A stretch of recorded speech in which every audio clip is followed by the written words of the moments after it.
বিয়ের আগেই যে সবকিছু হয়ে যায় এটা আসলে এটা এখন যার যে ব্যক্তিগত ব্যাপার। ভাই আমি কি বলবো, ভাই আমি কোনো সুগার ড্যাডি মেনটেন করে চলি না। হ্যাঁ, এখন যদি আপনিও থেকে থাকেন আমি কি সেটা জানি? আপনি কি আমাকে বলবেন? আমার আমার মনে হয় এটা যার যার পার্সোনাল ব্যাপার, বাট হচ্ছে যে এটা না করাটাই বেটার।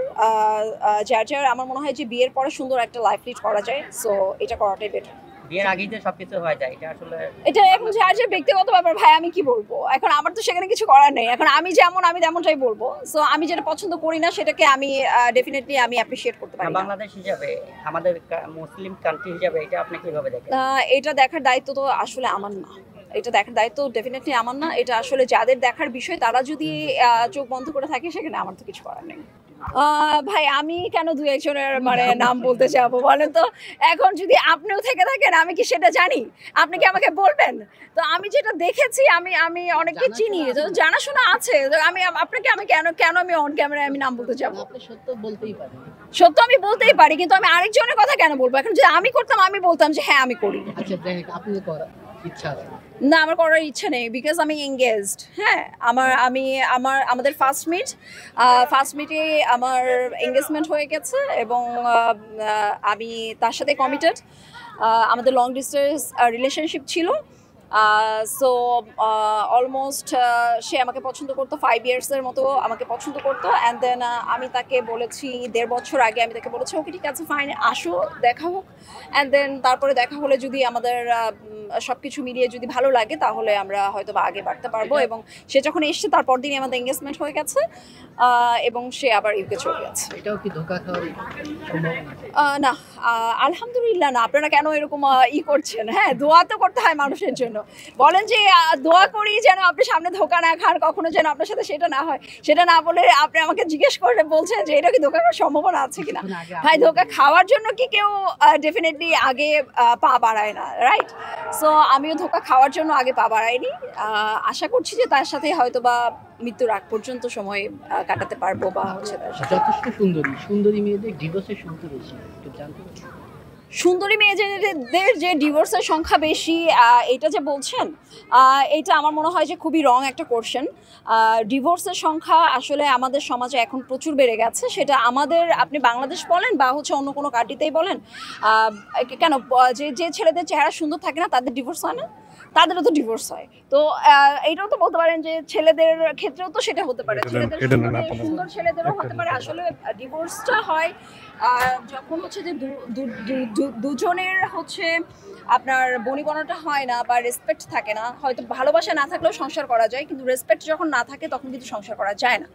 সো তখনই হচ্ছে একটা মানুষ ডিসিশন নেয় যে ওকে ফাইন। মেসেজ আছে নাকি যে এই যারা ডিভোর্স নেওয়ার সিদ্ধান্ত নিচ্ছে তাদের কাছে কোনো মেসেজ আছে? আসলে আমি এতটুকু বলতে চাই যে যারা ডিভোর্স নেওয়ার সিদ্ধান্ত নিচ্ছে বা নিয়েছে তাদের 3টা মাস সেপারেশনে থাকা উচিত বা কয়েকটা মাস তাদেরকে সেপারেশনে থাকা উচিত। দুজনকে শুধরানোর জন্য একটু সময় নেওয়া উচিত। তারপরও যদি মনে হয় যে না অ্যাকচুয়ালি আমাদের মধ্যে হচ্ছে না বা আমাদের সাথে দুজনের সাথে আমাদের যায় না, সো তারপরে তারা ডিভোর্সের মানে ফাইলটা তারা রেডি করতে পারে। যদি আপনি এই সম্পর্ক না টেকেন কি করবেন? নাউজুবিল্লাহ, আস্তাগফিরুল্লাহ। কেন ভাই আমার পেছনে কেন লাগছেন বলেন তো? মানে এভাবে কেউ বলে? আমার ইনশাআল্লাহ টিকবে, আশা রাখি। আল্লাহর কাছে সবসময় দোয়া করি যেন মৃত্যুর আগ পর্যন্ত দুজন একসাথে থাকতে পারি। আর মানে এই ধরনের চিন্তা আসলে আর কখনো করিনি যে কখনো যদি না টিকে সেই ক্ষেত্রে কি করব। এই ধরনের চিন্তাই করিনি কখনো। আচ্ছা, আপনি বলতেছিলেন যে থাইল্যান্ড খুব পছন্দের এবং থাইল্যান্ডে বেশি সময় কাটানো হয়েছে। থাইল্যান্ডে একটা জনপ্রিয় থাই মেসেজ কখন নেওয়া হয়েছে? হ্যাঁ, থাই মেসেজ নিয়েছি এবং খুবই ভালো। এবং থাই অথেন্টিক মেসেজ যেটা সেটা যদি নেওয়া যায় আপনার বডির পেইন যেটা হয় যে খুবই মানে খুব এটা খুবই আসলে সুদিং একটা আপনাকে ভাইব দিবে, যেটা হচ্ছে যে আপনাকে দেখবে অনেক রিফ্রেশ করে দেবে। আপনি কখনো গেলে আপনি নিজেও নিতে পারেন। মেসেজটা কখনো মেসেজ মাসে মেকআপের পেছনে কত টাকা ব্যয় করা হয় এভাবে তো আমরা গুনে দেখি না। এখন ড্রেসের পেছনে যদি বলেন যে কত টাকা ব্যয় করা হয় ওটা গুনে দেখি না, বিকজ হচ্ছে যে আমাদের যখন যেটা দরকার হয় সেটাই আমাদের কেনা হয়। সো দরকার ছাড়া তো আসলে জিনিস ওইভাবে কেনা হয় না। এবং মেকআপ যখন আমরা করি তখন তো ব্র্যান্ডেড মেকআপে যেহেতু ইউজ করা হয়, সো কাজ অনুযায়ী আসলে ডিপেন্ড করে যে আমি কতটুকু মেকআপ ইউজ করছি এবং মেকআপের পেছনে আমার কত টাকা, এই মেকআপটা আমার কয় মাস গেল বা হচ্ছে কতদিন গেল, এটা ডিপেন্ড করে। এটা অ্যাকচুয়ালি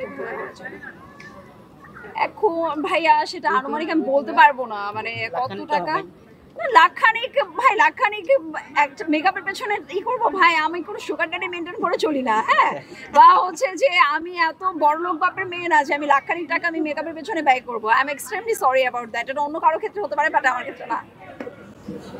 আচ্ছা আপু, আপনি তো থাইল্যান্ডে গেছেন, অনেক ধরনের মেসেজ করেছেন, ওই থাই মেসেজ ছাড়া আর কি কোন মেসেজ করেছেন?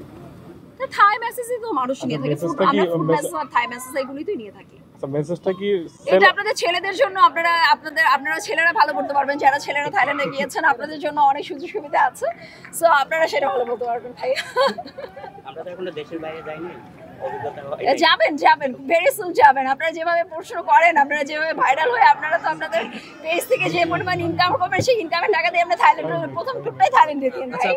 ফুড মেসেজের কথা বলুন। ফুড মেসেজ আমরা দেখছি থাইল্যান্ডে মাছ দিয়ে তারপর করে না, কি কি দিয়ে আসলে? না আসলে অনেক ধরনের মেসেজ আছে, ফুড মেসেজটা অনেক ধরনের হয়ে থাকে। আমি যেটা করেছি সেটা হচ্ছে যে অয়েল দিয়ে যেটা মেসেজ করে থাকে সেই মেসেজটাই দিয়েছি।